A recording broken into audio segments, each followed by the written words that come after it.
بناوي خواي بخشنده ومهربان بناوي قلي كردستان دانشتمان دكينوا دانشتني جمارة حوتي آساي ورزي قريداني يكم صالي يكم لخولي جميع هالبشاردني برلماني كردستان برزان دانشتمان بدقيق وستان بورزنانا جاني باكي شهيداني كردستان وعراق دست بيدكين وفرمون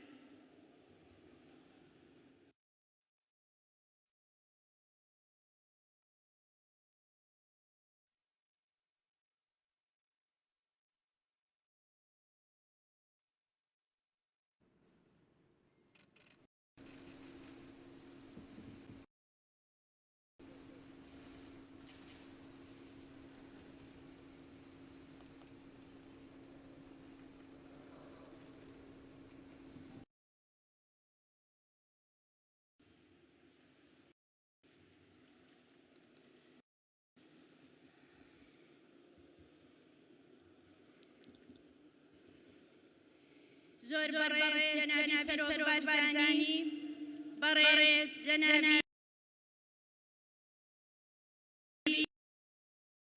بريز جنابي محمد الحلبوسي سروجي أنجمني من العراق بريز جنابي كاك سيرفان بارزاني سروجي أنجمني هريم كردستان وسروج وذلك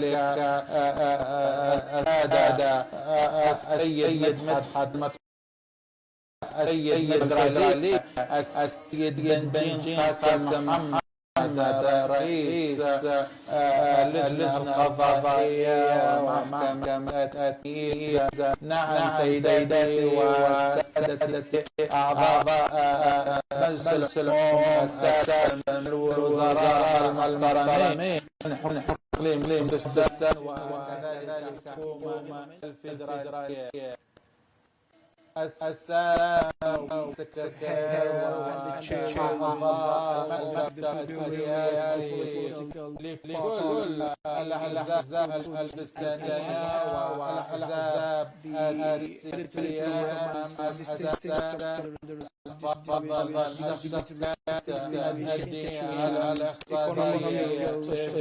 الاقتصادية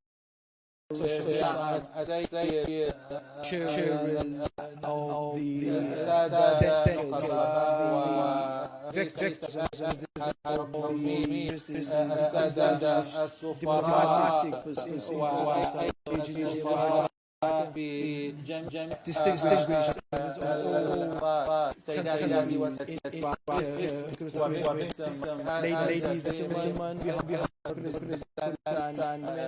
I warm welcome you and thank you for your attendance in this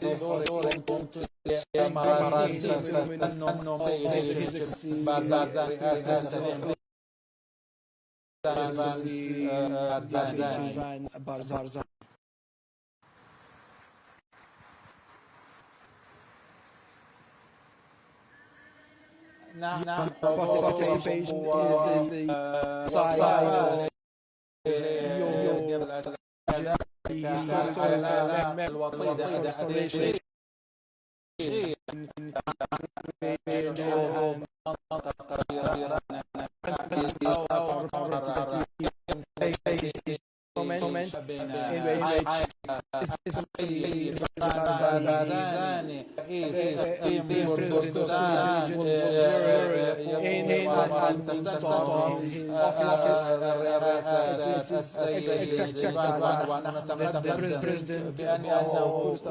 as the highest decision maker in speed up the process of organization in Kurdistan cabinet.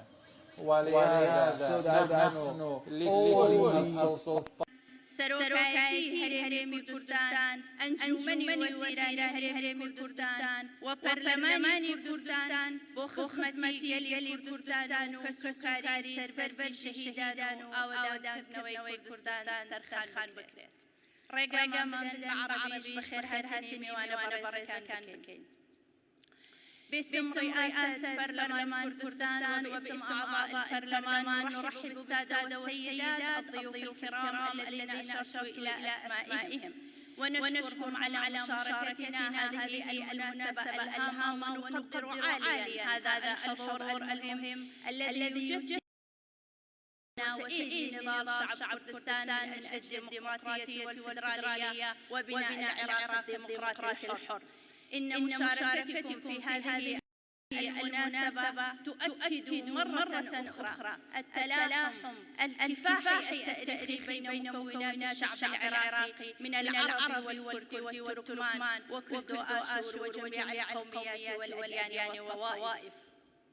السيدات والسادة، إن ما يجمعنا اليوم هو الإرادة الحرة الموحدة التي صاغها دستور جمهورية العراق عام 2005، حيث حدد مؤسسات، حيث حدد أسس ومقومات بناء العراق الجديد، عراق ديمقراطية وفدرالية والعدالة والعراق رئيس لكاكا زوزوكاني ولاة دقلت وهر رئيس لسبت من تكاكا زوزوكاني العراق زكات وبو أوي كوازيات برو بيش بروان بأن جمهورية العراق الاتحادي بعملنا المشترك والاحتكام بالدستور سيشهد المزيد من التطور والنجاح والاستقرار.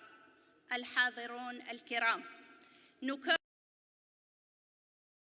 إقليم كردستان ونتمنى لكم طيبة الإقامة، وسيبقى حضوركم ومشاركتكم في هذه المناسبة رمزاً للتأخي والوحدة والإرادة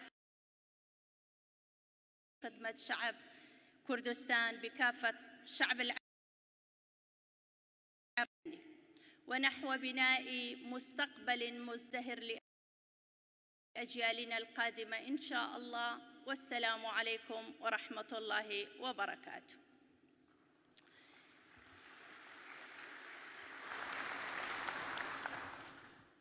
بەڕێزان، ئێستا داوا لە بەڕێز سکرتێری پەرلەمان دەکەین کە بەرنامەی کاری دانیشتنی ئەمڕۆ و پوختەی کۆنووسی دانیشتنی ژمارە 6 پەرلەمان بخوێنێتەوە. با بفەرموویت. بەڕێز سەرۆکی پەرلەمان، بەرنامەی کار بە پێی سەیەم لە مادەی 16 و بڕگەی سەیەم لە مادەی 18 و مادەکانی 47 و 48 و 52 55 و 56 و 57 لە پەیرەوی ناوخۆی پەرلەمانی کوردستان داش عێراق دەستەی سەرۆکایەتی پەرلەمان بریاریدا بەرنامەی کاری دانیشتنی ژمارە 7 ئاسایی خولی بەهارەی ساڵی یەکەم لە کاتژمێر 11 پێشنیوەڕۆ ڕۆژی دووشەمە ڕێککەوتی 10/6/2019 بەم شێوەیە بێت. یەکەم، ڕێکارەکانی تایبەت بە سوێند خواردنی بەڕێز سەرۆکی هەرێمی کوردستانی عێراق. 1 دقیقە بێدەنگی وەستان بۆ ڕێزلێنان لە گیانی پاکی شەهیدانی کوردستان و عێراق لەگەڵ سوریدی نیشتیمانی عێراقی و مارشی نەتەوەیی ئەیڕەقیب. 2 خوێندنەوەی بریاری ژمارە 6 ساڵی 2019 تایبەت بە هەڵبژاردنی ڕێزدار نیچیروان ئیدریس مستەفا بارزانی بە سەرۆکی هەرێمی کوردستان عێراق. بەڕێز سەرۆکی هەرێمی کوردستان نیچیروان ئیدریس مستەفا بارزانی بە پێی حکمی مادەی 9 لە سیاسای ژمارە 1 ساڵی 2005 هەموار کراو. 4 پێشکەشکردنی وتاری بەشێک لە ئامادەبووان بەم بۆنەیە مێژوویە. 5 وتەی بەڕێز سەرۆکی هەرێمی کوردستان نیچیروان ئیدریس مستەفا بارزانی. 2 ناونانی سەرۆکی ئەنجومەنی وەزیرانی هەرێمی کوردستان داش عێراق بە پێی بڕگەی سێیەم لە مادەی 56 لە یاسای هەڵبژاردنی پەرلەمانی کوردستان ژمارە 1 ساڵی 1992 هەموار کراو. پوختەی دانیشتنی ژمارە 6 ئاسایی ڕۆژی سێشەمەی ڕێکەوتی 28/5/2019 بەم شێوەیە خوارەوە بوو. یەکەم، دەست پێکردنی دانیشتن لە ڕێیان بەڕێز سەرۆکی پەرلەمانی کوردستان. 2 خوێندنەوەی بەرنامەی کار و پوختەی دانیشتن و ناوی ئامادەبوو ئامادە نەبوونی ئەندامانی دانیشتنی پێشوو لەلایەن بەڕێز سکرتێری پەرلەمان. 3 دەستپێکردنی بەرنامەی کار لەلایەن بەڕێز سەرۆکی پەرلەمانی کوردستان. 4 خستنە ڕوو هەڵبژاردنی پاڵێوراوەکان بۆ پۆستی سەرۆکی هەرێم بە پێی حکمی خاڵی 5 و 6 مادەی 4 لە یاسای ژمارە 1 ساڵی 2019 یاسای کاراکردنەوەی دامەزراوەی سەرۆکایەتی هەرێمی کوردستان داش عێراق و هەمواری شێوازی هەڵبژاردننی سەرۆک تا پەسەندکردنی دەستور. 5. هەڵبژاردننی بەڕێز نیچیروان ئیدریس مستەفا بارزانی. 6. کۆتایی هاتنی دانیشتەکە لەلایەن بەڕێز سەرۆکی پەرلەمان.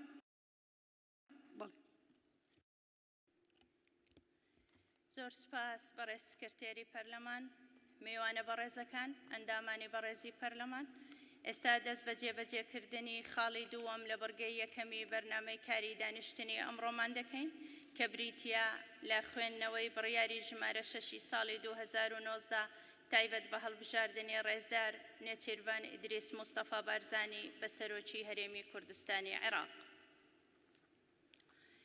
بە ناوی خوای بەخشندە و میهرەبان، بە ناوی گەلەوە، پەرلەمانی کوردستانی عێراق ژمارەی بڕیار 6 مێژووی بڕیار 28/5/2019 بڕیار پشت بە حکومەکانی بەرگەی یەکەمی مادەی 56 لە یاسای ژمارە 1 ساڵی 1992 هەموارکرا و خاڵی 5 و 6 لە بەرگەی یەکەمی مادەی 4 لە یاسای ژمارە 1 ساڵی 2019 پەرلەمانی کوردستان لە ڕۆژی 28/5/2019 بڕیاری ئەمەی خوارەوەیدا.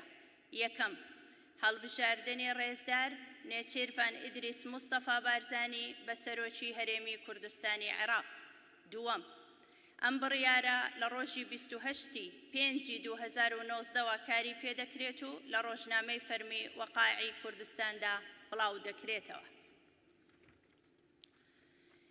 بسم الله الرحمن الرحيم. باسم الشعب، برلمان كردستان العراق.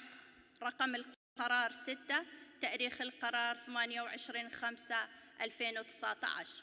القرار استناداً لأحكام الفقرة الأولى من المادة 26 من قانون رقم 1 لسنة 1992 المعدل، والبند 5 و6 من فقرة أولا من المادة 4 من قانون رقم 1 لسنة 2019، قرر برلمان كردستان العراق بجلسته المنعقدة بتاريخ 28/5/2019 ما يلي: أولاً، انتخاب السيد نيچيروان إدريس مصطفى بارزاني رئيساً لإقليم كردستان العراق. ثانياً، يعتبر هذا القرار نافذاً من تاريخ 28/5/2019 وينشر في الجريدة الرسمية وقائع كردستان.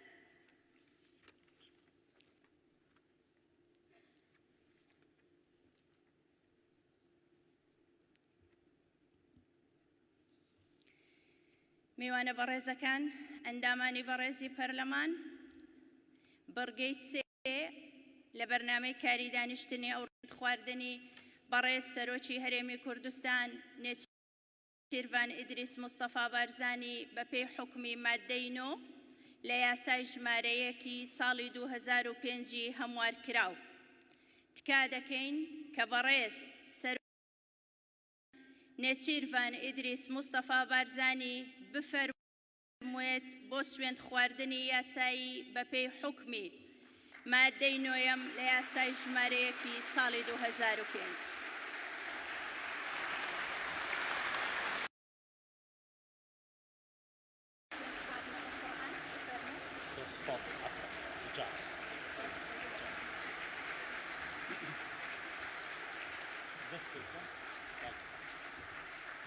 زۆر سپاس. سوێند بێ بەخوای مەزن، پارێزگاری لە مافەکان و دەستکەوتەکان و یەکڕێزی و بەرژەوەندیەکانی هاوڵاتیانی هەرێمی کوردستان مانەکانم بە دروستی و دڵسۆزی ئەنجام بدەم. خوای گەورە پشتیوان بێت. زۆر سپاس.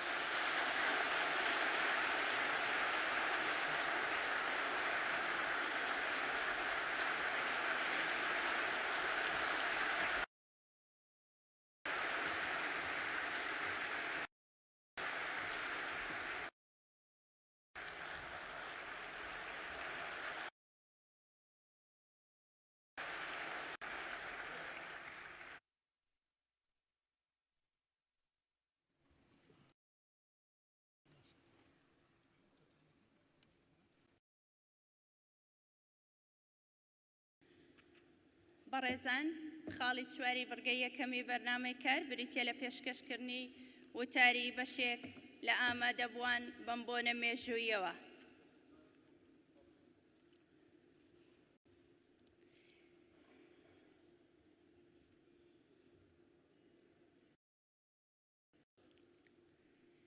زۆر بەڕێز جەنابی سەرۆک بارزانی وتارێک پێشکەش دەکات با جەنابیان بفەرموێت.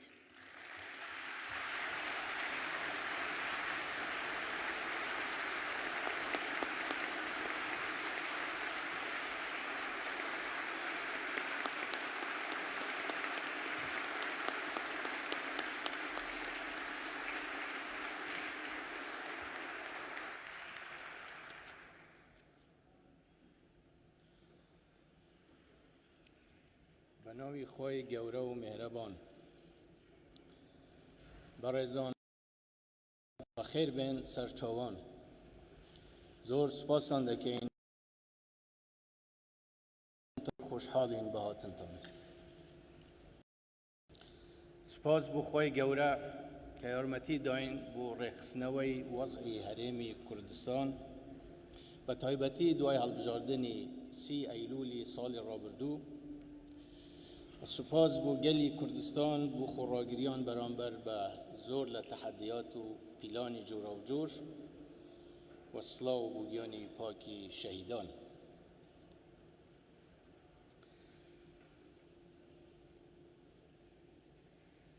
لە ئەنجامی هەڵبژاردنی 30 ئەیلولی ساڵی ڕابردوو هەڵومەرجێکی تازە هاتە پێشەوە ئەوە بوو لە پرۆسەیەکی دیموکراتیدا سەرۆکاتی پەرلەمان هەڵبژێردرا ئیمڕۆژ سەرۆکی هەرێم سوێندی یاسایی خوارد و لە سبەینێوەش هەنگاوەکانی دامەزراندنی حکوومەتی هەرێم دەست پێ دەکرد. لێرەدا من پیرۆزبایی لە نێچیروان بارزانی دەکەم و داوای سەرکەوتنی بوو دەکەم و بە هەموو توانایەک پشتگیری دەکەم.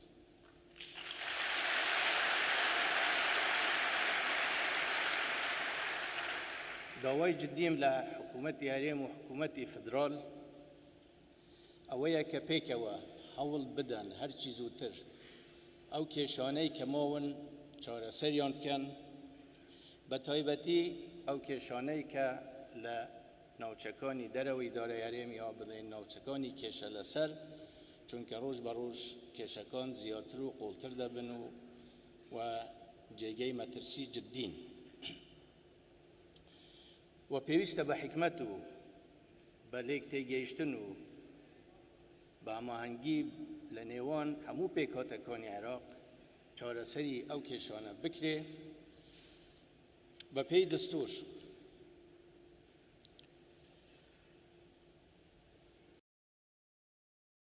تووشی شکستی گەورە بووە بەڵام داعش ماوە تەهدیدی داعش ماوە و هەروەها خەریکە خۆی ڕێک خۆتەوە و هاوبیری داعشیش ماون و هەردووکیان پێکەوە مەترسی جددین لەسەر وڵاتەکە و لەسەر ئەمن و ئاسایشی نەک هەر عێراق و هەرێمی کوردستان بەڵکو هەموو ناوچەکە و هەموو جیهان بۆیە پێویستی بە وریایەکی زۆر و هەماهەنگێکی تەواو هەیە بۆ ڕووبەڕووبوونەوەی ئەم مەترسیە گەورەیە و جاڵی 2014 دووبارە نەبیتەوە لە وڵات. بۆ کێشەکانی ناوچەی ڕۆژهەڵاتی ناوەڕاستیش ماومێدەوارین کە هەموو لایەنەکان بە ئاشتی چارەسەری کێشەکان بکەن چونکە بە تەئکید شەڕ لە بەرژەوەندی هیچ لایەکدا نییە. لەناو هەرێمیش داواکارم لایەنە سیاسیەکان بە یانی برایەتی و هەستکردن بە مەسئولیەت کێشەکانی ناوخۆ چارەسەر بکەم. جارێکی تر بە خێرهاتنی هەمووتان ئەکەم و زۆر سوپاستان ئەکەم. وەسەلام عەلەیکم وەڕەحمەت الله وبەرەکاتوه.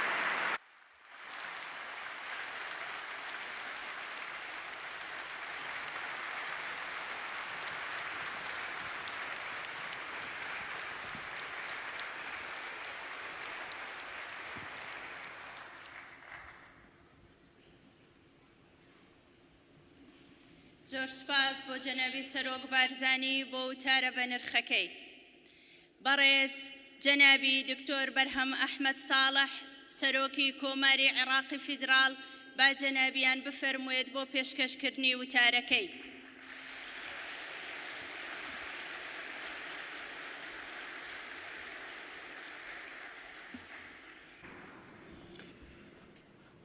بەناوی خوای گەورە و میهرەبان لە هەولێری پایتەختی هەرێمی کوردستان کۆبووینەتەوە بە بۆنەی دەست بەکاربوونی سەرۆکی نوێی هەرێمی کوردستان بۆنەیەکی مێژوویی و گرنگە وێڕای ئاماژە سیاسیەکانی هیوادارین ببێتە سەرەتای قۆناغێکی نوێی پێشکەوتن و ئاشتەوایی و ئاوەدانی بۆ کوردستان و بۆ عێراق لەم بۆنەیەدا وێڕای پیرۆزبایی گەرم لە برای بەڕێزم کاک نێچیروان بارزانی و ئەو چاوەڕوانیە زۆرانەی هەمووان لێمان هەیە بەڵام بە پێویستی ئەزانم بەڕێز و پێزانینەوە ڕۆڵی جەنابی کاک مەسعود بارزانی بەرز بنرخێنین وەک یەکەم سەرۆکی هەرێمی کوردستان و بەو پێگە و سەنگە دیارەی کاریگەری گەورەی نواند لە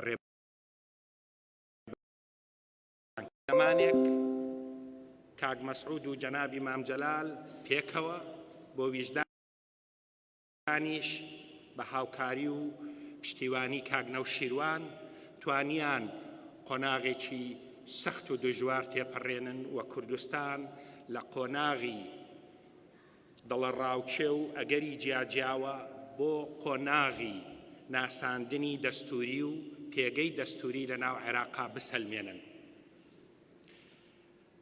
ئەو دەورە دەورێکی گرنگ بووە ئەو دەستکەوتانەی ئەمڕۆی هەرێمی کوردستان دەبێ بەرز ڕابگرین خەڵکی کوردستان و بزوتنەوە ڕزگاری خوازەکەی قوربانی زۆری داوە تا بەم ڕۆژگارە گەیشتووە تاڵاوەکانی ئەنفال و ڕاگواستن و قەڵاچۆکردنی خەڵکی گەرمیان و بارزان و دۆڵی جافایەتی و هەڵەبجە و سەدان شارۆچکە و هەزاران گوندی وێرانکرا و خاچی سوتماکرا و قوربانی و خەباتی پێشمەرگە و شەهیدە نەمرەکانمان هەوێنی ئەم دەستکەوت و ئەم ئازادیەی ئەمڕۆی کوردستانن بۆیە دەبێ بەرز ئەم دەستکەوتانە ڕابگرین و بە هەموو توانامانەوە هەوڵی پاراستنی ئەم دەستکەوتانە بدەین بە یەک ڕیزی گەلەکەمان و هەروەها بە هاوکاری و هەماهەنگی لەگەڵ سەرۆکی هەرێمی کوردستان و حکوومەتی نوێی هەرێمی کوردستان بۆ خزمەتی زیاتری کۆمەڵانی خەڵک و چاکسازیەکی بنەڕەت و بەرقەراربوونی عەدالەت و حکومڕانیەکی تەندروستتر و باشتر هەم بۆ خەڵکی کوردستان هەم بۆ کاریگەری لەسەر ناوچەکانی تری عێراق ئامادەبوانی خۆشەویست هەمومان دەزانین دۆخی ناوچەکە ئاڵۆز و دژوارە و پێشبینیکردنیش بۆ ئایندە زۆر ڕوون نییە خەڵکی عێراق لە ڕابردوودا تاڵاوی چەندین جەنگی سەپێنداویان چەشتووە و شەڕی نەخوازراوی ماڵوێرانکەریان بەسەردا سەپێنداوە دوایینیان شەڕی تێرۆریستانی داعش بوو کە بە خەباتی پڕسەروەری و هاوکاری و هاوسەنگەری سوپای عێراق و هێزی پێشمەرگەی کوردستان و حەشتی شەعبی و بە پشتیوانی هاوپەیمانانی نێودەوڵەتی و دۆستان توانرا دوای قوربانیدان و خۆبەخەتکردنێکی زۆر سەرکەوتنێکی مێژوویی بەسەر مرۆڤکوژانی داعشا تۆمار بکرێت پاراستنی ئەم سەرکەوتنە ئەرچی گەورەمانە لەسەر ئاستی عێراق و بگرە ناوچەکە و جیهانیش ئەوەش بەوە دەبێ بە پتەوکردنی یەکڕیزی خەڵکی عێراق هێزە سیاسیەکان و بە ڕێگەگرتن لە تێوەگلان لە شەڕێکی تر و ئاژاوەیەکی تر بە هەوڵی دوورخستنەوەی وڵاتەکەمانە لە سەنگەربەندیەکانی ململانیەکانی ناوچەکە و هەوڵمان بۆ ڕەوانەوەی گرژیەکان و چارەسەری ناکۆچیەکان لە ئاستی ناوچەکە ڕۆژهەڵاتی ناوەڕاست دوای ئەو هەموو شەڕ و شۆڕ و کارەسات و شەپۆلی توندڕەویە پێویستی بە چارەسەری بنەڕەتیە لە پێکهێنانی سیستەمێکی هاوکاری سیاسی و ئابووری بۆ پێکەوە گرێدانی بەرژەوەندیەکانی گەلان و وڵاتانی ناوچەکە لە ئاشتی و خۆشگوزەرانی و ڕوبەڕووبوونەوەی تێرۆر و توندڕەوی و ڕێزگرتن لە مافی گەلان لە ئازادی و دیموکراسی چەوسانەوە و زەبر و زەنگ و شەڕ ڕێگە چارە نییە چارەسەر دایەلۆگ و هاوکاریە بۆ ئاشتەوایی و خۆشگوزەرانی. بێگومان ئارامی ڕۆژهەڵات بەبێ ڕەچاوکردنی مافەڕەواکانی گەلی کورد دابین ناکرێت. گەلی کورد وەک پێکهاتەیەکی سەرەکی و ڕەسەنی ئەم ڕۆژهەڵاتە لەگەڵ گەلانی عەرەب و تورک و فارس و پێکهاتەکانی تری ئەم ناوچەیە بەرژەوەندی و فەرهەنگی هاوبەش کۆمان دەکاتەوە. عێراق ئەو جێگەیە دەتوانێت ببێتە هەوێنی پێکهێنانی ئەو سیستەمە نوێیە لە بری ئەوەی عێراق گۆڕەپانی ململانێ و شەڕ و ئاشوب بێ هەوڵ بدەین لە عێراقدا بە هاوکاری و هەماهەنگی هەموو لایەنەکانمان بە هەرێمی کوردستانیشەوە عێراق بکەینە ناوچەی بەرژەوەندی هاوبەش و عێراق جارێکی تر دووچاری ململانێ و شەڕ و ئاشوب نەکەینەوە. بۆ ئەمەش بێگومان ئەرچی لە پێشینەمان پتەوکردنی ڕیزەکانی ناوخۆی عێراقە. بەڵێ ئەمە کارێکە بە قسە خۆشە، بەڵام پێویستی بە هەنگاوی کردار و بەرنامەی عەمەلی هەیە، بە تایبەتی چارەسەرکردنی کۆمەڵێک کێشەی بنەڕەتی حکومڕانی کە نەک تەنها سەبارەت بە پەیوەندیەکانی هەرێمی کوردستان و بەغدا بەڵکو لە ئاستی حکومڕانی لە بەسرە و لە مووسڵ و لە ناوچەکانی تری عێراقیش خەڵک پێوەی دەناڵێنێ. کێشەکانی عێراق چارەسەرکردنی بە دەستورە، بە گەڕانەوەیە بۆ دەستور و ڕێکەوتنێکی جددیە بۆ جێبەجێکردنی ئەو بڕگە دەستوریانەی کە دەتوانێت ئاشتەوایی کۆمەڵایەتی و حکومڕانی تەندروست بۆ گەلانی عێراق دەستەبەر بکە و لە هەمان کاتیشا پەیوەندی تەندروستی نێوان هەرێمی کوردستان و حکوومەتی فێدراڵ جێگیر بکە. کاک نێچیروان بارزانی ئەزمونێکی دوور و درێژی حکومڕانی و پەیوەندی دیبلۆماسی هەیە. چاوەڕوانی ئێمە لە جەنابەت کاکە نێچیر دەوری کاریگەرت هەبێ بۆ ئەوەی ئەم پەیوەندیانەی نێوان هەرێم و حکوومەتی فێدراڵ بە ئاقار و ئاڕاستەی چارەسەری بنەڕەتی و یەکلاکەرەوە بڕوە. بۆ ئەو مەبەستە من بە دڵنیاییەوە دەڵێم دکتۆر عادل عەبدولمەهدی سەرۆکوەزیرانی عێراق، برای بەڕێزم کاکە محەممەد حەلبووسی سەرۆکی ئەنجومەنی نوێنەران و بە ئامادەبوونی ئەم نخبە سیاسیە دیارەی عێراق هاوکار و پشتیوانی زۆر هەن لە بەغدا. ڕاستیەکەی سەرکەوتنی هەرێمی کوردستان، هێزی سەرکەوتنی هەرێمی کوردستان هێزە بۆ بەغدا، هێزە بۆ بەسرە، پشتیوانیە بۆ ئارامی و ئەمنیەتی سەرتاسەری عێراق. بە هەمان شێوەش بەهێزبوونی عێراق، بەهێزبوونی بەسرە، ئاوەدانی و ئارامی مووسڵ پشتیوانیە بۆ هەرێمی کوردستان. با لە بری ململانێ و ناکۆچی هەوڵ بدەین ئەو خێر و بێرەی لە وڵاتە هەیە بخرێتە خزمەتی خەڵکەوە بۆ پێشکەوتن و بۆ دۆزینەوەی هەلی کار بۆ گەنجەکانمان و بۆ پێشکەوتن و بۆ گەشەسەندنی کۆمەڵایەتی. سيداتي سادتي أود أن أتحدث باختصار عن ما قلته باللغة الكردية، أنها مناسبة تاريخية مهمة أن نجتمع هنا في أربيل عاصمة إقليم كردستان لنشارك في مراسم تنصيب الأخ العزيز كاك نێچیروان رئيسا لإقليم كردستان.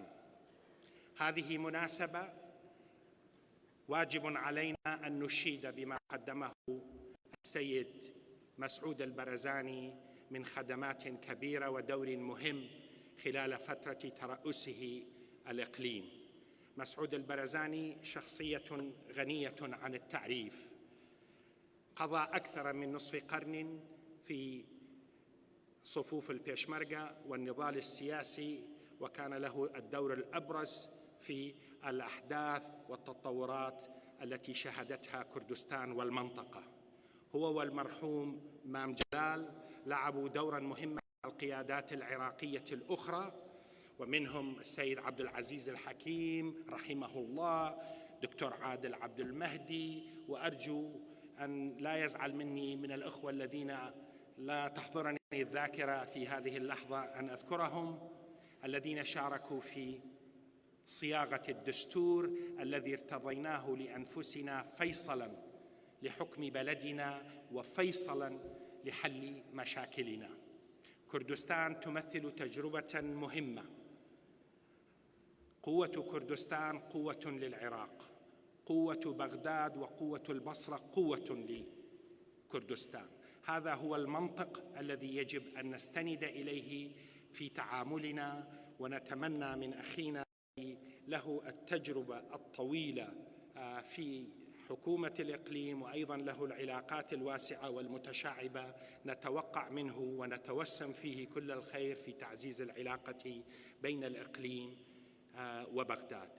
قلت أيضا أن ما تحقق من نصر عسكري مهم على داعش نصر يجب الحفاظ عليه. هذا النصر الذي تحقق بفضل تآزر القوات العراقية من الجيش، من البيشمركة، من الحشد، وبالدعم التحالف الدولي والأصدقاء، نصر يجب أن لا نستخف به.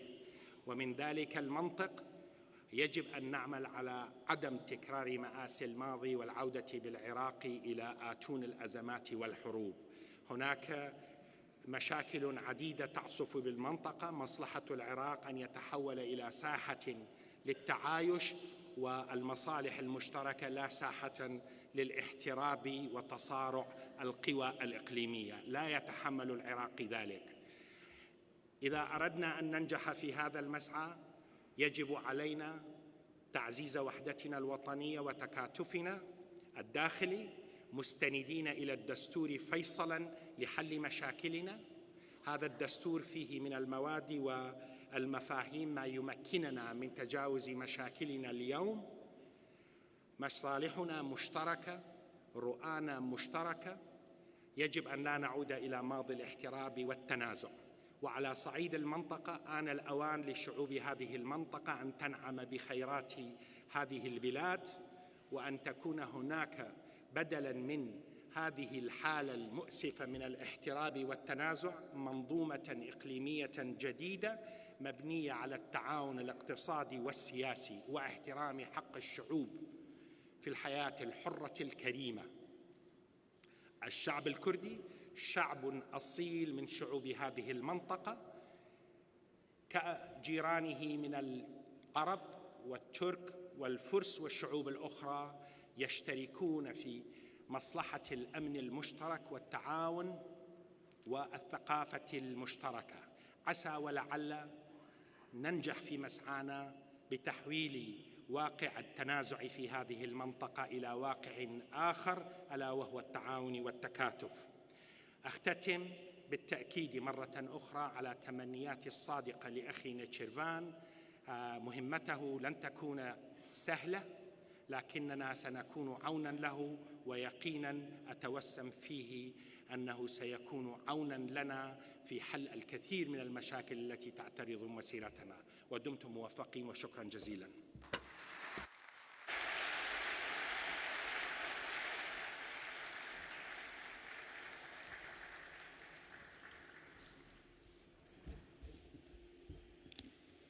زۆر سپاسی بەڕێز سەرۆک کۆماری عێراقی فیدرال دەکەین بۆ پێشکەشکردنی وتارەکەی.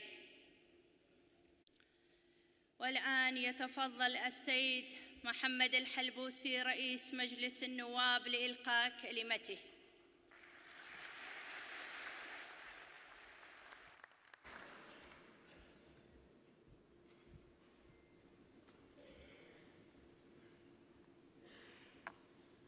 بسم الله الرحمن الرحيم.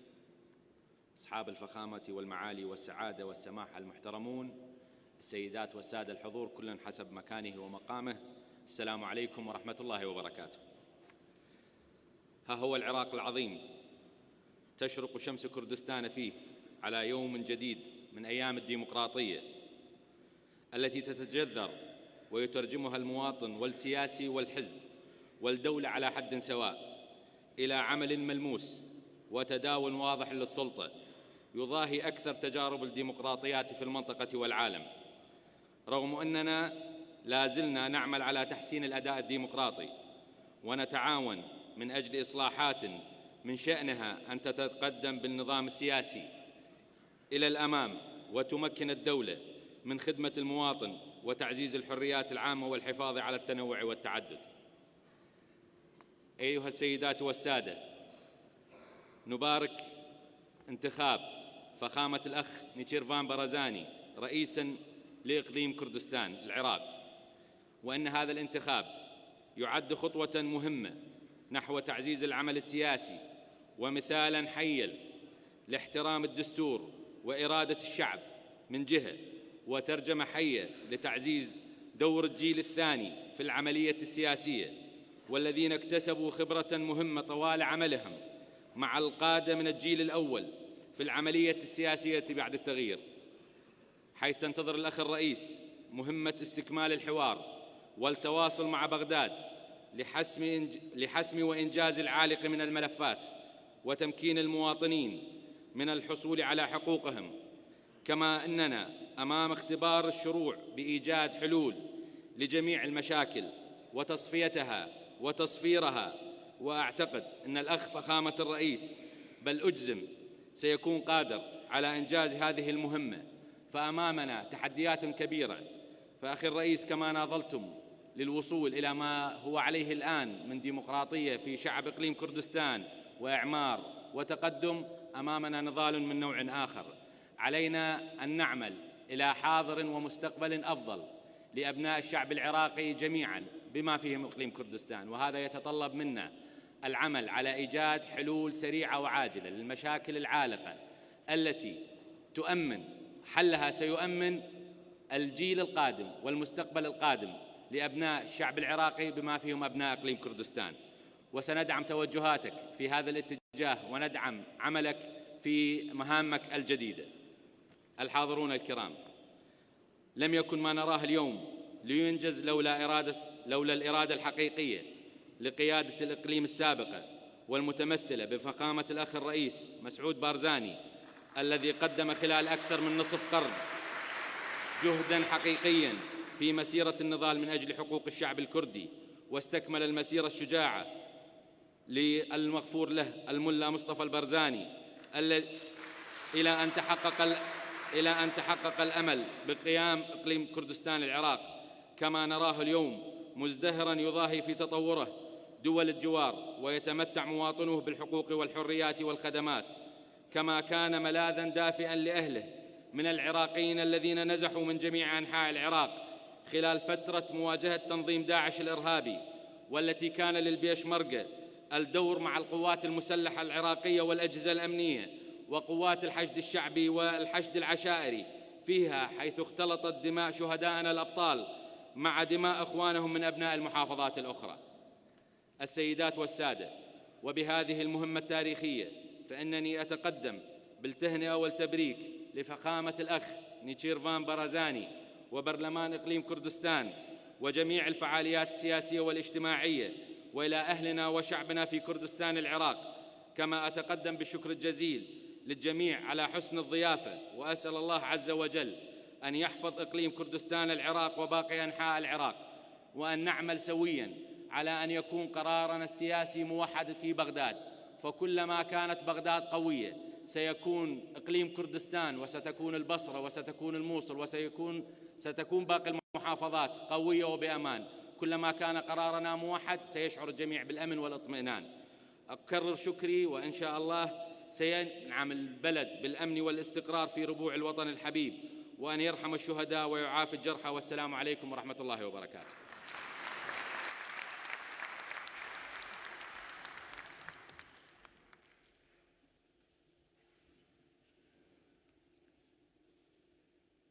شكراً جزيلاً للسيد رئيس مجلس النواب على كلمته. الآن مع كلمة السيد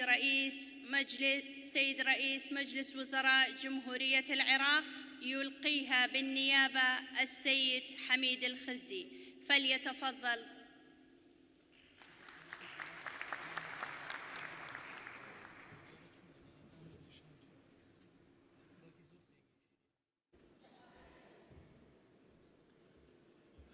بسم الله الرحمن الرحيم.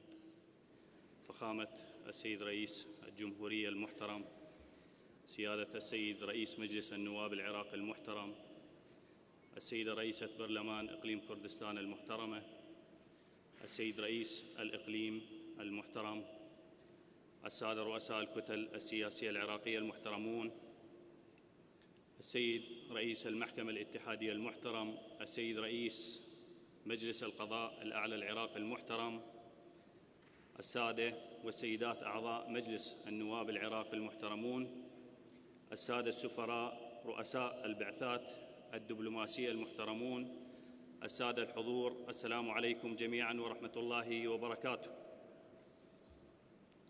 إنه من دواعي السرور أن نكون اليوم بينكم بمناسبة تسنم الأستاذ نجرفان برزاني منصب رئيس الإقليم، وحضورنا ممثلين عن دولة الرئيس الدكتور عادل عبد المهدي، إذ نتقدم بهذه المناسبة بخالص التهنئة لمواطني الإقليم وحكومتهم والبرلمان،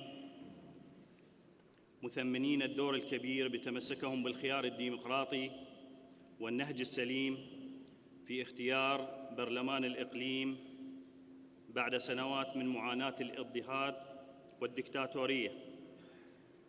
السيدات والسادة الأكارم، لقد أولت حكومات العراق الجديد بعد نيسان من عام 2003 اهتماماً كبيراً بمفاهيم الديمقراطية والازدهار والتقدم لجميع أبناء الشعب العراقي، لا سيما في هذه الحكومة،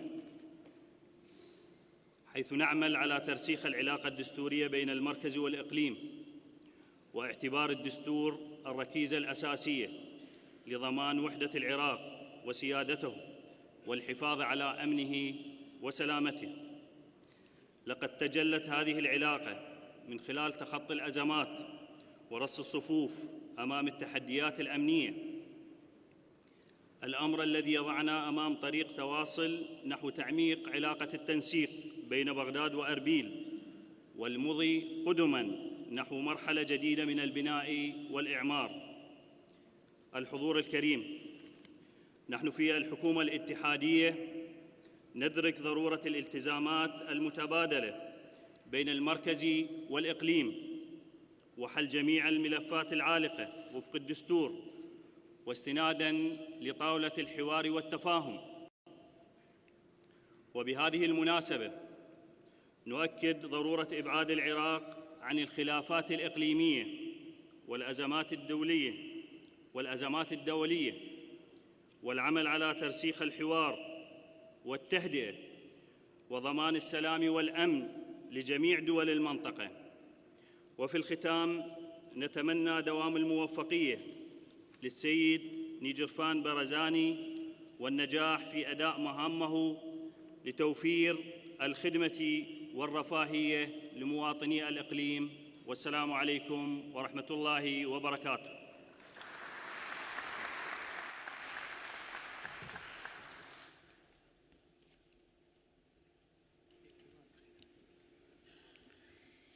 شكراً جزيلاً للسيد حميد الغزي ممثل دورة رئيس وزراء جمهورية العراق على كلمته. سماحة السيد عمار الحكيم رئيس تيار الحكمة فليتفضل لإلقاء كلمته.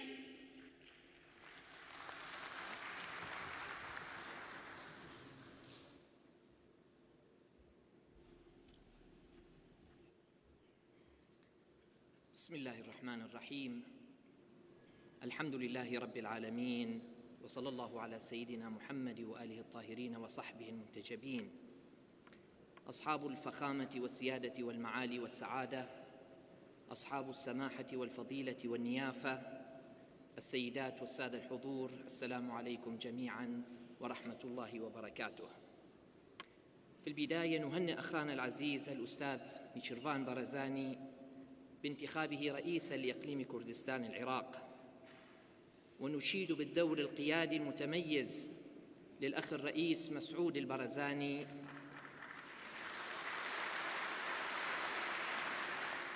الذي كان ولا يزال يمثل قيادة وطنية عراقية وكردية تركت بصمتها الواضحة في مسار الأحداث والتطورات العراقية، ويذكرنا بأبيه الراحل الزعيم الملا مصطفى البرزاني وأخيه الراحل الكبير مام جلال الطلباني،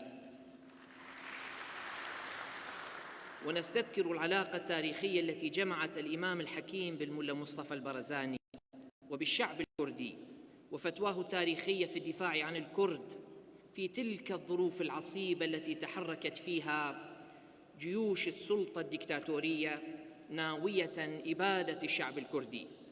وكلنا ثقة بأن الرئيس نيشيرفان برزاني سيواصل هذه المسيرة بنفس الزخم مع إخوته قيادات مختلف القوى الوطنية العراقية، لا سيما وأنه ابن المرحوم إدريس البرزاني، ذلك القائد الفذ الذي عرف بدماثة خلقه وعلاقاته الاجتماعية والسياسية المتميزة. في كل شبر من هذا الوطن هناك تاريخ يمتد لآلاف السنين، وفي كردستان العراقي تحديداً يوجد تاريخ معبد بالتضحيات والنضال والألم والأمل. إن علاقة الكرد بهذا الوطن لا يمكن النظر لها من زاوية اتفاقية سيفر أو لوزان أو الجزائر أو غيرها من الاتفاقيات فحسب، ولا يمكن النظر لها من زاوية نظام الحكم في العراق ملكياً أو جمهورياً، ديكتاتورياً أو ديمقراطياً، بل لا بد من النظر إليها من زوايا متعددة وعميقة وشاملة تأخذ بنظر الاعتبار ذلك التاريخ والجغرافيا. فالعلاقة بين كردستان والعراق أكبر من الحكومات أو الشخوص، فالحكومات تتغير والشخوص يرحلون، ولكن الوطن والشعب باق. إن إقليم كردستان العراق وبالأخص أربيل التاريخ والحضارة كانت وستبقى محط فخر واعتزاز العراقيين جميعاً بتاريخها النضالي في الأمس القريب وبتألقها العمراني والخدمي في حاضرنا اليوم. فما شهده إقليم كردستان العراق في السنوات الأخيرة من تقدم وتطور في مجالات عديدة يعتبر مثالاً حياً يحسب لحكومة وبرلمان إقليم كردستان. ولطالما أكدنا على ضرورة الاستفادة من التجربة الكردستانية وتعميمها على باقي محافظات عراقنا الحبيب في الوسط والجنوب والغرب. إن هذه التجربة المميزة لها مقوماتها وعواملها الأساسية التي ساهمت في إنجاحها وتألقها، ومن أبرز هذه المقومات هو التكاتف والوحدة ورص الصفوف السياسية داخل إقليم كردستان من جهة، وبين الإقليم والمركز في بغداد من جهة أخرى. فالبناء والتطور والازدهار لا ينمو في عواصف الخلاف والنزاع، والتحديات والمخاطر لا تواجه بيد واحدة من دون الأخرى. وهذا ما نتمناه ونأمل أن يكون ذا أولوية قصوى لدى أخينا الأستاذ نيشيرفان البرزاني من خلال موقعه البارز والمهم، وهو شخص معروف بفطنته واعتداله وحرصه على الوحدة والتكاتف والتواصل بين العراقيين جميعاً. فالسليمانية ودهوك وأربيل وحلبجة وجميع مدننا ومحافظاتنا العراقية نسيج متنوع ومتكامل لا يمكن التفريط بأحد مكوناته أو تجلياته السياسية ضمن منطق التسابق أو التنافس. تميزنا بوحدتنا وتألقنا بتكاتفنا وأخوتنا في البيت الواحد. فالله الله بوحدة إقليم كردستان، والله الله بدماء شهدائنا وتضحياتهم، والله الله بوحدة العراق وشعبه. إن التزاور والتواصل الشعبي اليوم الذي يشهده إقليم كردستان العراق من جميع محافظات الوسط والجنوب يعبر عن صورة حية للتلاحم الوطني بين شعبنا، حيث نرى في هذه الصورة كيف يجتمع العراقي العربي من البصرة والأنبار مع أخيه العراقي الكردي في السليمانية وأربيل بروح واحدة ملؤها التراحم والتواصي والاعتزاز بتنوع هذا البلد وأواصره الاجتماعية الوثيقة، وهو ما يؤكد أن الخلافات التي تطفو على الساحة السياسية بين فترة وأخرى لا تمت لهذا التلاحم العراقي بصلة، وليست هي المظهر الحقيقي للصورة العراقية الحية. وللأسف إعلامنا المحلي يتحمل المسؤولية في عدم إظهاره لهذه الصورة الوحدوية بحجمها وعمقها الواقعي، من خلال تركيزه على مساحات الخلاف وتضخيمها على حساب مظاهر الوحدة والتلاحم بين شعبنا في الإقليم والمركز. وهذا لا يلغي المسؤولية الكبرى على السياسيين أيضاً، فبدلاً من أن نجيد فن التواصل والمعالجة، بدأ البعض منا يتلبس فن الخلاف والتعقيد للأسف الشديد. شعبنا ينظر إلينا ويترقب حراكنا السياسي جيداً ويتفاعل معه، فإن أحسننا الإدارة والدفة السياسية جيداً كانت النتائج طيبة ومفرحة لدى شعبنا، وإن أسأنا التصرف لا سمح الله وابتعدنا عن الحكمة والروية في تقدير الموقف والتعامل معها، عرضنا أمن شعبنا وسلمه الاجتماعي للخطر، وهددنا بذلك استقرار البلد وازدهاره.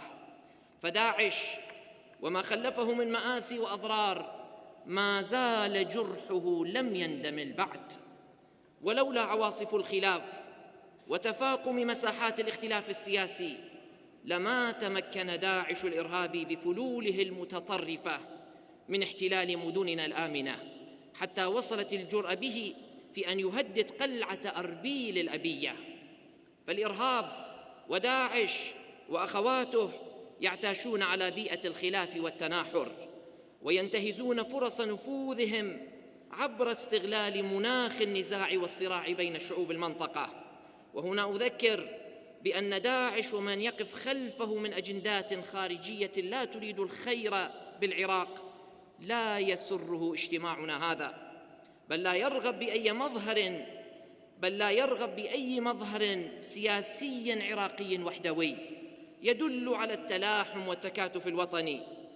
نقول لهم بكل وضوح: لقد عشنا منذ القدم معاً، وتعرضنا للظلم والاضطهاد معاً، وناضلنا معاً، وقدرنا أن نبقى معاً، ونحن سعداء بهذا القدر. لذلك أدعو ومن خلال هذا الحفل الكريم ومن كردستان العزيزة إلى جملة من الأمور يجب علينا جميعاً تداركها والعمل عليها سريعاً. أولاً، تصفير نقاط الخلاف بين قوى الإقليم وبين الإقليم والمركز بروحية وطنية عالية، وبحرص وإيثار قيادي مسؤول من الجميع، فمرحلتنا حساسة، والأوضاع التي تشهدها المنطقة حرجة جداً، ومتوهم من يعتقد أن هناك من يستطيع أن يسلم من آثار الأزمات وعواقب الصراع. فالعراق كالجسد الواحد، إذا اشتكى منه عضو تداعى له سائر الأعضاء بالسهر والحمى. هذا ما تحدث عنه التاريخ والجغرافيا، وما خطته لنا تجارب الأمس من دروس وعبر. إن معيار العيش المشترك له أفضل المعايير في تكوين الشعوب وتشكيل الدول، وكل المعايير الأخرى في تأسيس الدول على أسس قومية أو عرقية أو غيرها تراجعت أمام أفضلية العيش المشترك، وهذا هو حال معظم الدول في عالمنا اليوم. إن الخصوصية التي حظي بها إقليم كردستان بموجب الدستور تعد أكثر تميزاً وفرادة واتساعاً ومراعاة للتنوع قياساً بالخصوصية في الدول الفيدرالية الأخرى. إذا كانت هناك ثمة مشاكل في الدستور أو في تنفيذه، فعلينا أن نتفق على تعديله أو تصحيح مسار التنفيذ ضمن السياقات الدستورية والقانونية. لذلك أدعو إلى طي صفحة الماضي وإلى حلم كردي جديد، وهو العيش ضمن هذا الوطن وتقاسم ثرواته بعدالة، والنهوض به والحرص على إعماره وازدهاره وسيادته واستقلاله. فأحلام الأبناء ليس بالضرورة أن تكون ذاتها أحلام الآباء، لأن الظروف تتغير والشعوب تتطور. المادة 140 وقانون النفط والغاز والمنافذ الحدودية والموازنة الحكومية وغيرها ملفات ما زالت تمثل محطات حقيقية لافتعال الأزمات بين الإقليم والمركز بين الحين والآخر، وهو ما يستوجب حلها وتصفيرها بجهود وطنية خالصة للعراق وشعبه. وعلى مجلس النواب الاتحادي وبرلمان الإقليم اعتبار ذلك أولوية قصوى سيسجلها التاريخ لهم بكل فخر واعتزاز. كما وأدعو بعدم السماح مطلقاً لتدخل الآخرين بشؤوننا الداخلية، فلسنا قاصرين ولن نكون هدفاً لمغانم خارجية تسعى لإدامة واستغلال الثغرات وفقاً لمصالحها الخاصة. العراق كان وسيبقى سيداً بنفسه ولا وصاية لغيره عليه، ولن نسمح بذلك. ثانياً، مواجهة التحديات الأمنية الداخلية بوعي وحكمة وبتنسيق عالي المستوى بين الإقليم والمركز، فالنصر العسكري الذي تحقق على داعش الإرهابي لم يكن لولا تكاتف الإقليم والمركز معاً، والحفاظ عليه مسؤولية تضامنية بينهما أيضاً. فمدننا المحررة تنتظر إعادة الحياة والإعمار إليها، وأهلنا النازحون ينتظرون بفارغ الصبر الرجوع إلى ديارهم وقراهم التي أبعدوا عنها ظلماً وعدواناً، وهذا لا يمكن أن يتحقق من دون إدامة النصر والحفاظ على المنجز الأمني والقضاء على الخلايا النائمة للإرهاب وتغليب الإيثار الوطني على الخلاف السياسي. فما شهدناه مؤخراً في كركوك وديالى وحزام بغداد خطر يهدد الجميع ويداهم أمننا الوطني، يتطلب معالجة فورية. ثالثاً، توحيد الموقف العراقي الوطني تجاه أزمة الصراع القائم في المنطقة. إن الموقع الجيوستراتيجي المهم الذي يتمتع به العراق في المنطقة والذي جعله محطة تنوع الأمة العربية والأمة الفارسية والأمة التركية والأمة الكردية، إن هذا الموقع المهم يحتم علينا موقفاً وطنياً واضحاً وموحداً في الوقت ذاته. وهذا الموقع الحيوي لم يأتي لولا الأهمية الجغرافية والتاريخية لبغداد والبصرة والموصل وأربيل وسائر المحافظات العراقية الأخرى. فسر قوة العراق ومكانته الدولية هو في تنوعه الجغرافي والاجتماعي وعمقه الحضاري والثقافي. وهنا أحذر من أياد خفية تحاول أن تستهدف قوة العراق عبر تفريق كلمته وموقفه الوطني، وهذا هو الخطر الأكبر الذي يهدد أمننا الوطني ويعرض العراق لمخاطر كبيرة تهدد سلمه وأمنه الاجتماعي. يجب علينا الالتفاف ضمن قرار الدولة العراقية عبر المشاركة الفعالة والإيجابية في صناعته وبلورة موقف وطني ومسؤول يحترم هيبة الدولة ويحفظ مصالحها العليا ويستثمر الإقبال الإقليمي والدولي لمساعدة العراق، والاستمرار في دعم كل الجهود الرامية نحو تغليب لغة الحوار البناء والابتعاد عن منطق التدخل بشؤون الدول ونبذ استخدام منطق العقوبات الاقتصادية التي لا تجلب لشعوب المنطقة غير المآسي والويلات. وفي الختام أجدد التهاني والتبريكات لرئيس إقليم كردستان الأستاذ نيشيرفان بارزاني، متمنياً له كل التوفيق، ولأهلنا في كردستان العزيزة الأمن والاستقرار والتألق كما عهدنا لها ذلك دوماً. تحية لشهداء العراق ولا سيما شهداء قواتنا المسلحة من الجيش والشرطة والحشد الشعبي والعشائر والبيشمركة.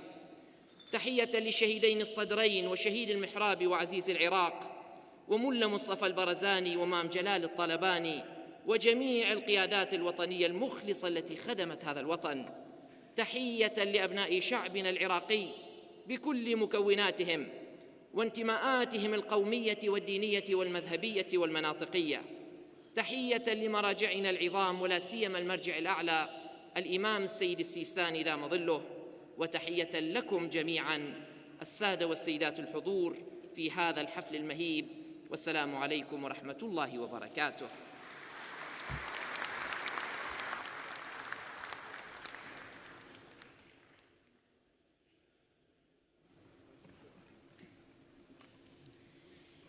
شكراً جزيلاً لسماحة السيد عمار الحكيم على كلمته.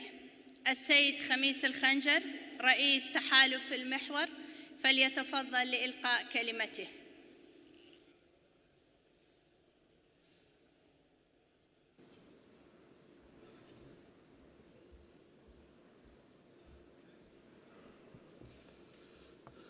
بسم الله الرحمن الرحيم.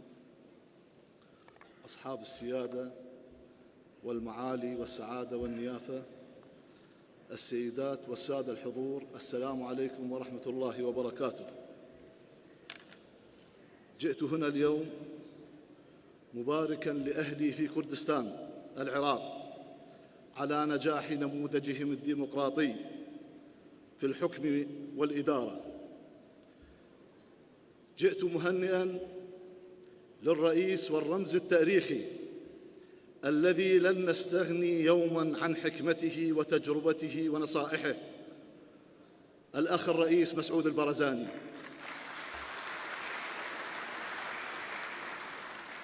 صاحب المواقف الإنسانية الكبيرة. وجئت مباركاً للأخ والرئيس الجديد الأستاذ نيجيرفان البارزاني على فوزه بحب شعب كردستان وحصوله على أصوات برلمان الإقليم، متمنياً له التوفيق في مهمته، وهو يواصل طريق الملا مصطفى البرزاني في قيادة الإقليم إلى النجاح والبناء.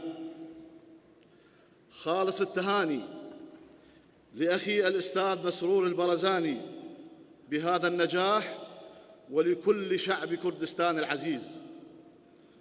الأخوة والأخوات جميعاً، يقف العراق اليوم أمام تحديات كبيرة تنتظر جهودنا جميعاً لحلحلتها ومعالجتها بكل ما نستطيع من قوة وعزم. تتطلع إلينا كل مدينة عراقية، بل كل شبر من التراب العراقي، من أجل الخلاص والعبور إلى مرحلة أكثر استقراراً وأمناً وعدلاً ورفاهية. مسؤولياتنا كبيرة أمام الله وأمام الشعب وأمام التاريخ، بأن نتكاتف يداً واحدة ونعمل كفريق واحد خدمة للشعب المثقل بالآهات والمتطلع إلى المستقبل بالآمال العريضة. ويد الله مع الجماعة، جماعة في القول والفعل تسخر كل إمكاناتها من أجل إنجاح حكومتنا بكل السبل ورئاساتنا الثلاثة في بغداد. جماعة تمد يدها للإقليم في صنع نموذج فيدرالي متقدم ضمن العراق الواحد. وفي الختام أصدق الأمنيات بالنجاح والتقدم للإقليم ورئاسته الجديدة وحكومته الجديدة بإذن الله. والسلام عليكم ورحمة الله وبركاته.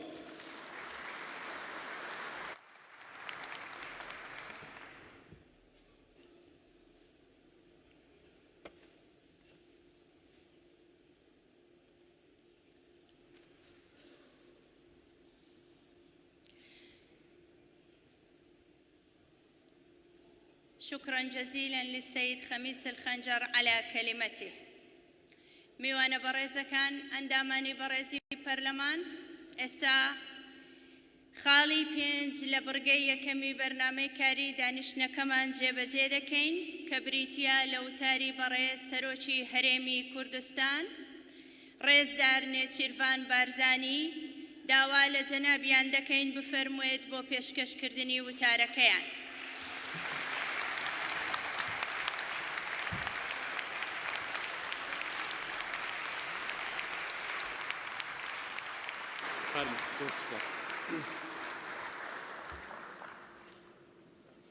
برئيس جنابي سروق بارزاني، برئيس جنابي دكتور برهم سروق كوماري عراقي فدرال، برئيس محمد حلبوسي سروكي برلماني عراق، برئيس مولود چاوشوغلو وزيري دروي تركيا، برئيس سامر صبحان وزيري دولة السعودية بو كاروباري كنداو، برئيس سروكي برلماني كردستان، برئيسان بالوزاني ولاتان العراق، دبلومات كاران سركردو سياست مدارو سیاست مداران و لاین سیاسیکان میوانان و آماده‌بانی خوشویست لعراق لبغداد که تشریفتان هنا و حموتان بخیر بن.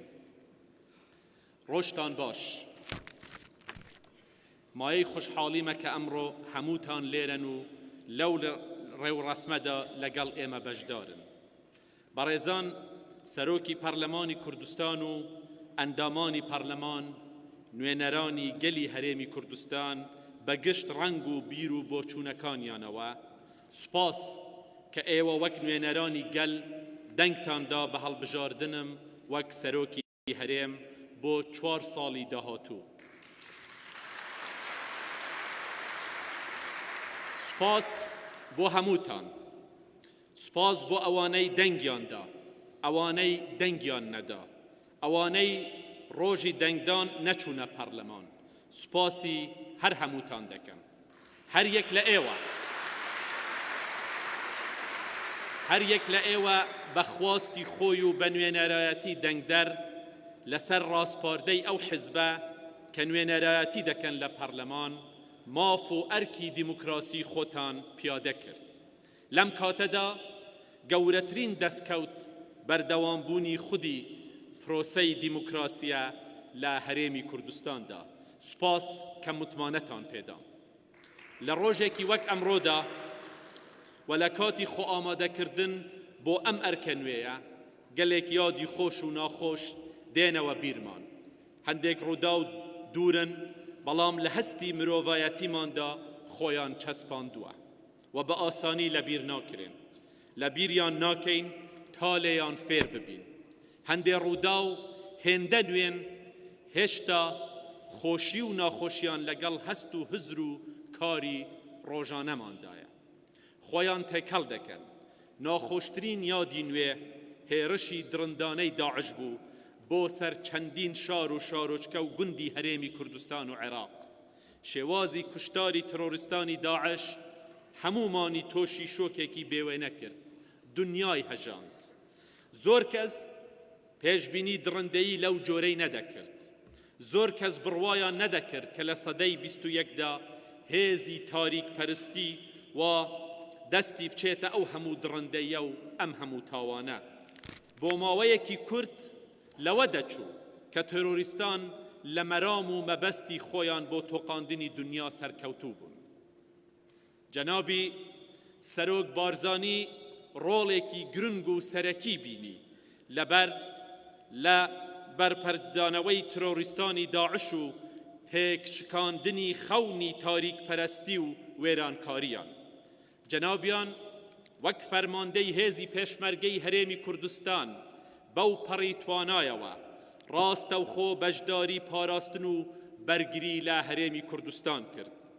شەو نخوونی بێوچان لە بەرەی شەڕدا لەگەڵ پێشمەرگە قارەمانەکان بەسەر برد و بە خۆڕاگری و ئەزموونی پێشمەرگایەتی هەر لە 16 ساڵیەوەی تا ئەمڕۆ خستە خزمەتی بەرگری و پاراستنی ژیان و مرۆڤایەتی لە هەرێمی کوردستان و عێراق و لە سەرتاسەری جیهان.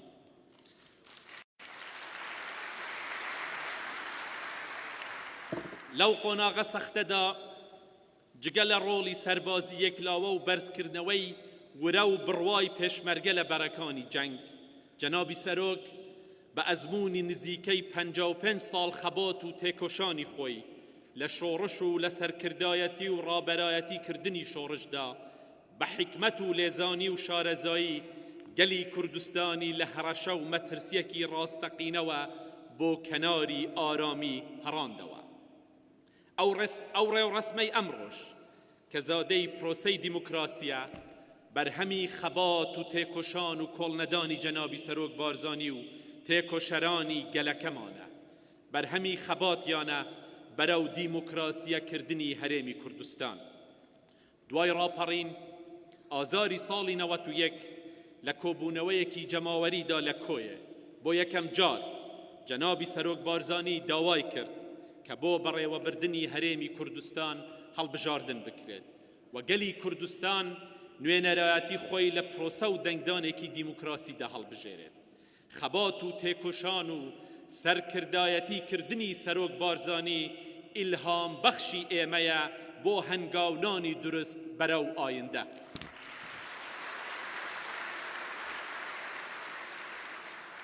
پێشمەرگە بە یارمەتی و هاوکاری هاوپەیمانانی نێودەوڵەتی بە سەرۆکایەتی ئەمریکا هاوشان لەگەڵ هێزەکانی هێزە عێراقیەکانی سوپا و حەشدی شەعبی سەرکەوتن لە ئازادکردنی ناوچە داگیرکراوەکان و ڕزگارکردنی خەڵک و چەوساوەی ژێردەستی داعش.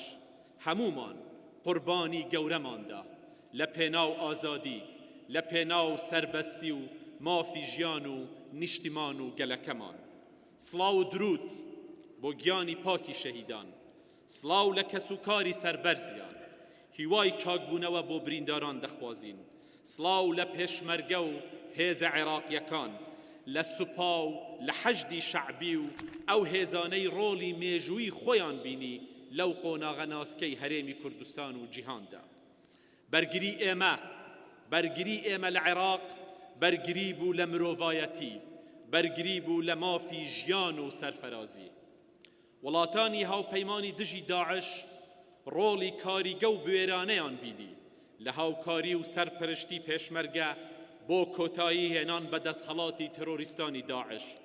سوپاسی بێپایان بۆ حکوومەت و هێزی سەربازی هاوپەیمانانی نێودەوڵەتی بە سەرۆکایەتی ئەمریکا و هەموو وڵاتانی بەشدار لە ناوچەکە و لە جیهان کە بۆنە هۆکار و گەرەنتی گەڕانەوەی هیوای ژیان و ئاشتی و ئازادی لە هەرێمی کوردستان و لە تەواوی عێراق. پێشمەرگە سەلماندی کە وەک هەمیشە دەتوانێت بەرگری لە وڵات بکات. لە قۆناغی داهاتوو هەموو هەوڵێک دەدەین کە لە هەموو ڕۆیەکەوە پێشمەرگە ڕێک بخرێتەوە و بەهێز بکرێت و وەک بەشێک لە سیستەمی بەرگری عێراق ماف و شایستە دەستوریەکانی خۆی بەدەست بهێنێت. سوپاسی هاوپەیمانان دەکەین کە بۆ ئەم مەبەستە هاوکار و پشتیوانن. بەڕێزان، هەرێمی کوردستان وەک هەرێمێکی فدرالی دەستوری عێراق سەلماندوویەتی کە بەشێکی دیار و کاریگەری ناوچەکە و کۆمەلگای نێودەوڵەتیە و ڕۆڵی بەرچاوی لە پاراستنی سەقامگیری و هاوسەنگی ئابووری و سیاسی ناوچەکە هەیە. هەموو پێشکەوتنە سیاسی و ئابووری و فەرهەنگی و کۆمەڵایەتی ناوچە و جیهانیش کاریگەری ڕاستە و خۆیان لەسەر هەرێمی کوردستان هەیە. بۆیە قۆناغی داهاتوو هاوکاری و هەماهەنگی و پەرەپێدانی زیاتری پەیوەندیەکانی هەرێمی کوردستانی لێ دەخوازێت لەگەڵ عێراق و وڵاتانی ناوچەکە و دۆستانمان لە جیهان. بۆ ئەم مەبەستە و لەسەر بنەمایەی بەرژەوەندی هاوبەش و ڕێزگرتن دەمانەوێت دەستی هاوکاری و هەماهەنگی و کاری پێکەوەیی بۆ هەموو لایەک درێژ بکەین. لەسەر ئاستی جیهان و لە زۆربەی زۆری وڵاتاندا ئێمە بە قۆناغێکی ناسکی جیاوازی سیاسی و کۆمەڵایەتیدا تێدەپەڕین. کۆمەڵگەی ئێمەش وەک هەر کۆمەڵگەیەکی مرۆڤایەتی بێداخوازی سەربەستی، ئازادی، گەشەی کۆمەڵایەتی و خۆشگوزەرانی نییە. لە هەمان کاتدا وەک زۆربەی ملەتانی دیکە ئێمەش بێ ململانەی سیاسی، کۆمەڵایەتی و ئابووری و ئایدۆلۆجی نین.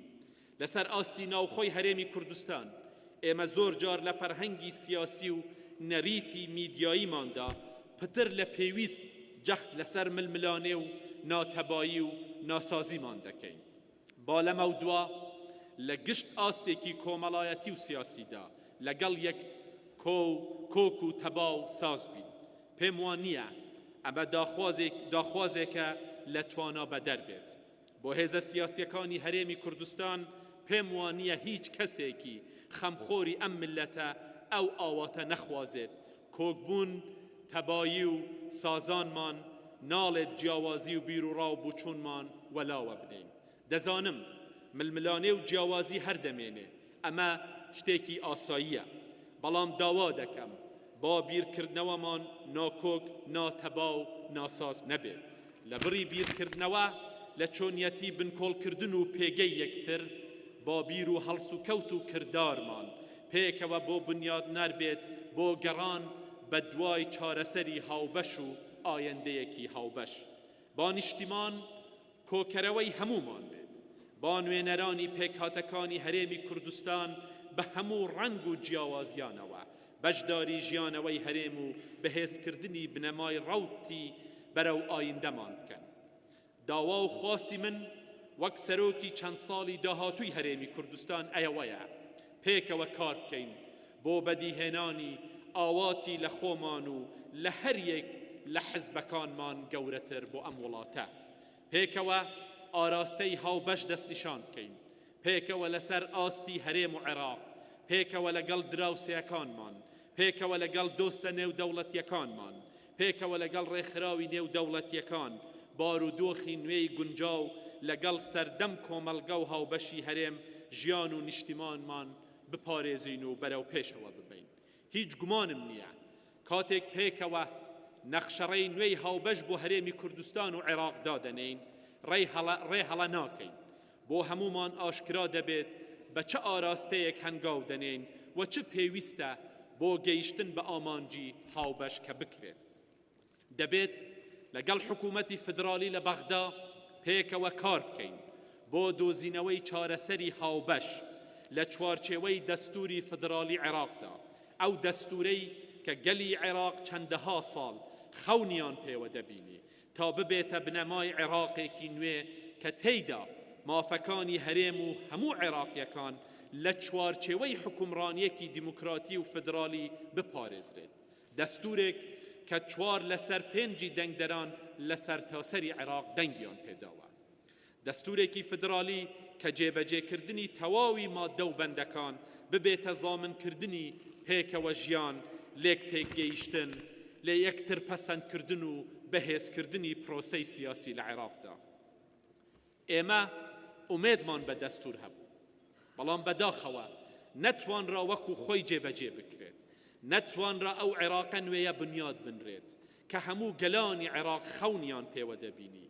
ئەو عێراقە نوێیەی کە هەرێمی کوردستان لە هەوڵی بنیادنانی هەموو دامەزرانەوەکانیەتی ڕۆڵ و بەشداری کارای هەبوو بەرگری لێ کردووە.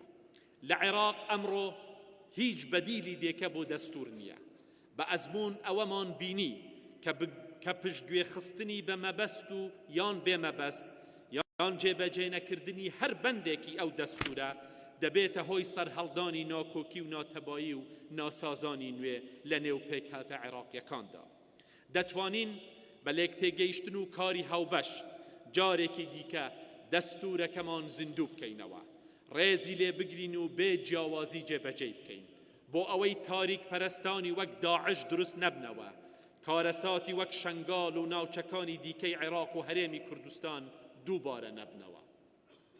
تاکو عێراق و هەرێمی کوردستان ئارامتر و ئاوەدانتر بن و لە مەترسی شەڕ و تیرۆر بەدۆر بن کە هێشتا بە جددی هەڕەشە لە عێراق و ناوچەکە و لە جیهانیش دەکات و لێمان دەخوازێت پێکەوە هاوکار و هەماهەنگ بین بۆ ڕووبەڕووبوونەوە و نەهێشتنی.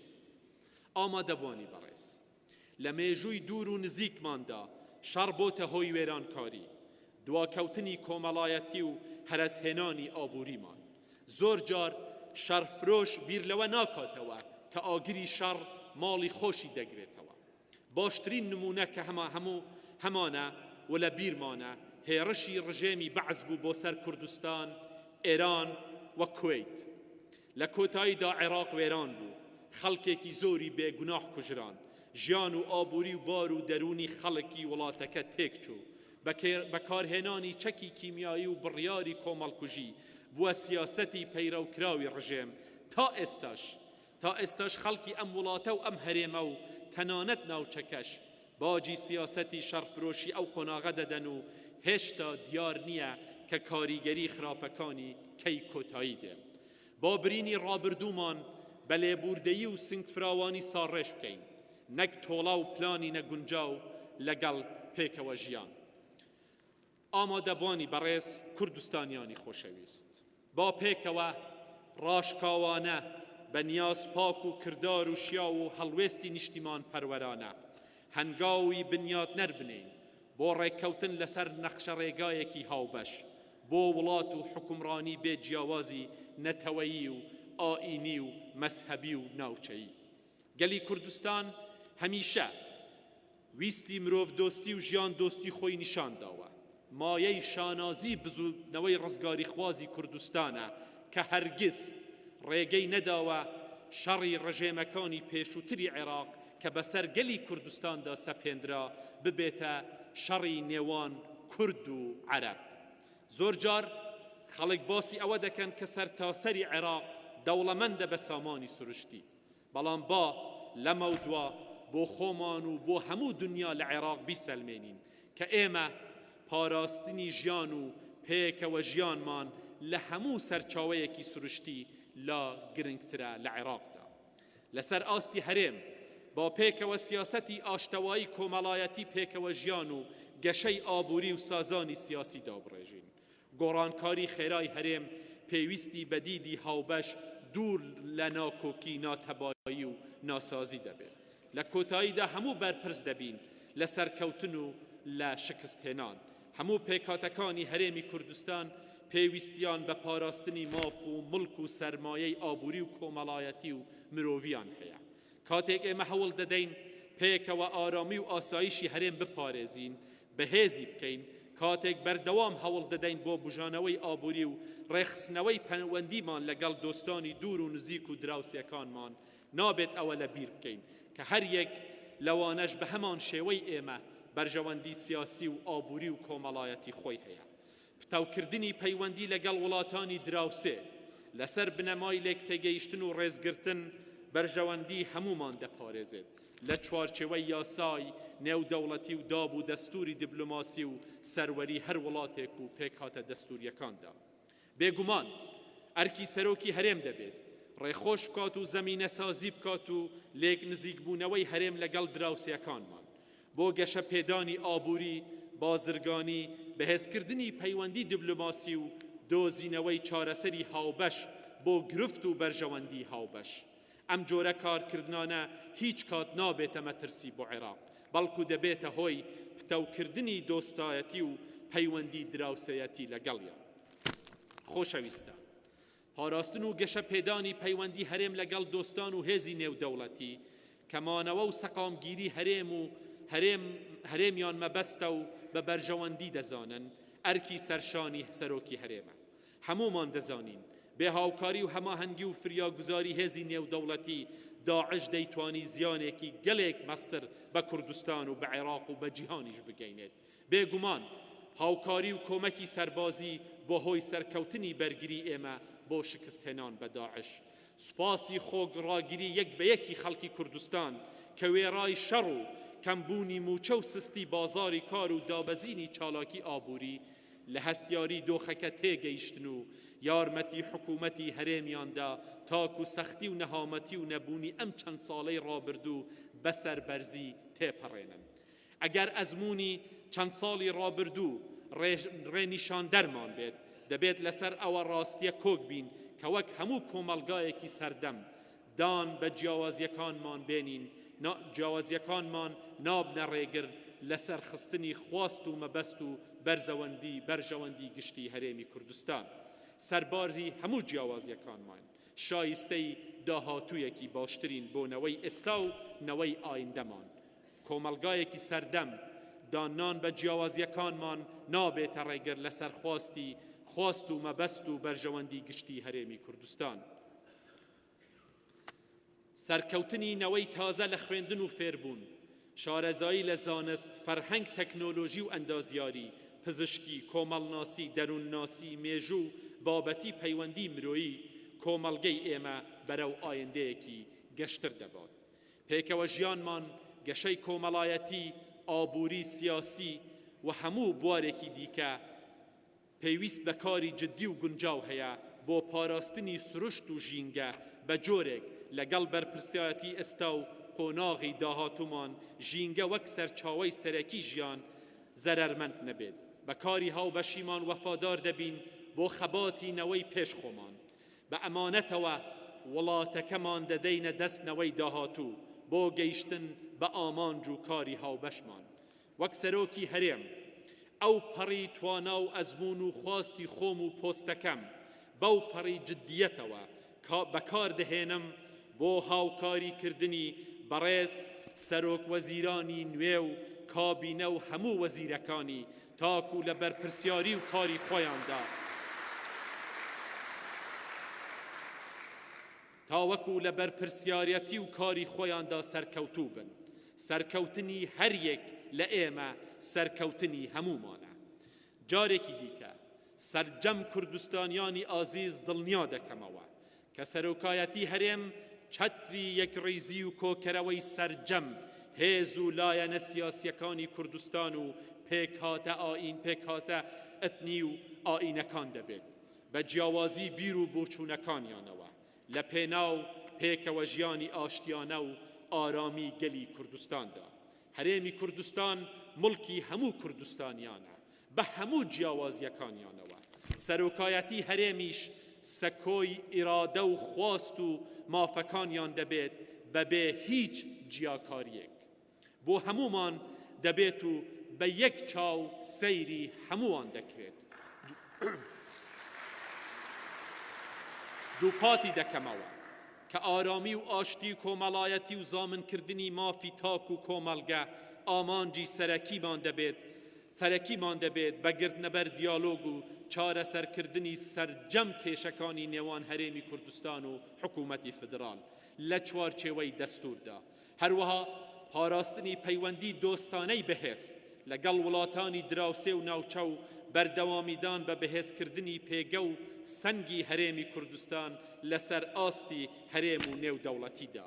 کاری جدی دەکەین بۆ هەموو هەوڵێک دەدەین بۆ بەدەستهێنانی مافە دەستوریەکانی هەرێمی کوردستان، زامنکردنی مافی مرۆڤ و ئازادیەکان و بەها و پرانسیبەکانی جیهانی پێشکەوتوو، دابینکردنی ماف و شایستەی هەموو چین و توێژانەکانی کۆمەڵگە، نەهێشتنی هەموو جۆرە تند و تیژیەک، پتەوکردنی پێکەوە ژیان و تەبایی و یەکتر قبولکردن لە وڵاتێکدا کە وڵاتی هەمومان دەبێت و هەموو تاکێک خۆی بەخاوەن ئەم وڵاتە بزانێت.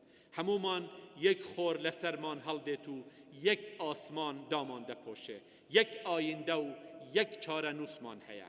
سوپاس بۆ سەرۆک و سەرکردەی وڵاتان و هەموو ئەوانەی لە هەرێمی کوردستان و عێراق و لە هەر شوێنێکی جیهانەوە بێت بە نامە و بروسکە و پەیوەندی ڕاستەوخۆ پیرۆزباییان لێکردین. دووبارە سوپاستان دەکەم بۆ ئامادەبوونتان. هیوای سەرکەوتن و ڕۆژێکی خۆشتان بۆ دەخوازم و زۆر سوپاس بۆ هەموو لایەکتان. زۆر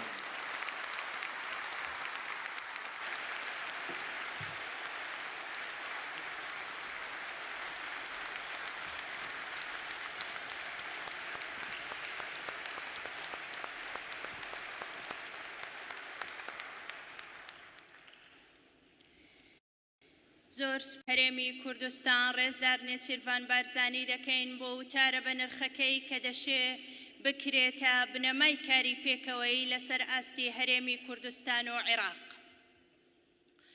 بە ناوی دەستەی سەرۆکایەتی پەرلەمانی کوردستان و بە ناوی گشت ئەندامانی پەرلەمان پیرۆزباییەکی گەرم دووبارە لە ڕێزدار نێچیروان بارزانی سەرۆکی هەرێمی کوردستان دەکەین و داواکارین لە خوای گەورە کە سەرکەوتوو بێتن لە بەجێگەیاندنی ئەرکەکانی لە پارێزگاریکردن لە سەروەری یاسا و لە نوێنەرایەتیکردنی گەلی کوردستان بە هەموو پێک هاتەنەتەوەی و ئاینیە جیاوازەکانی لەسەر ئاستی ناوخۆ و ئاستی دەرەوە و هەروەها لە هەماهەنگیکردن لە نێوان دەسەڵاتەکانی فیدراڵ و دەسەڵاتەکانی هەرێمی کوردستاندا.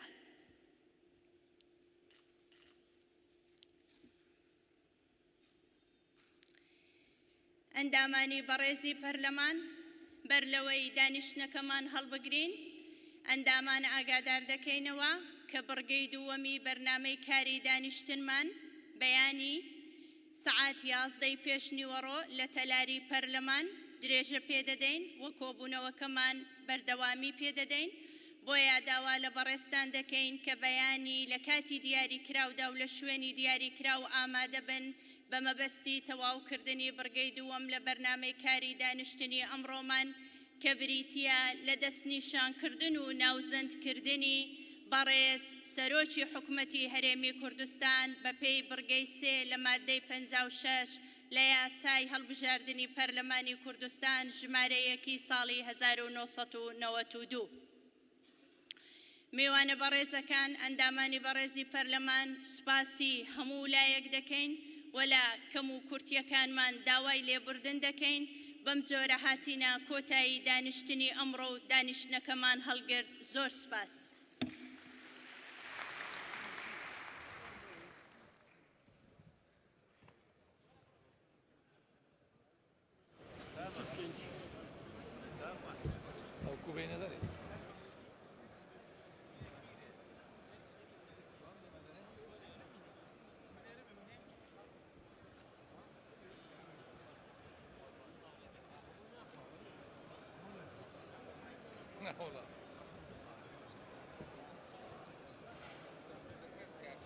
لا مشكلة.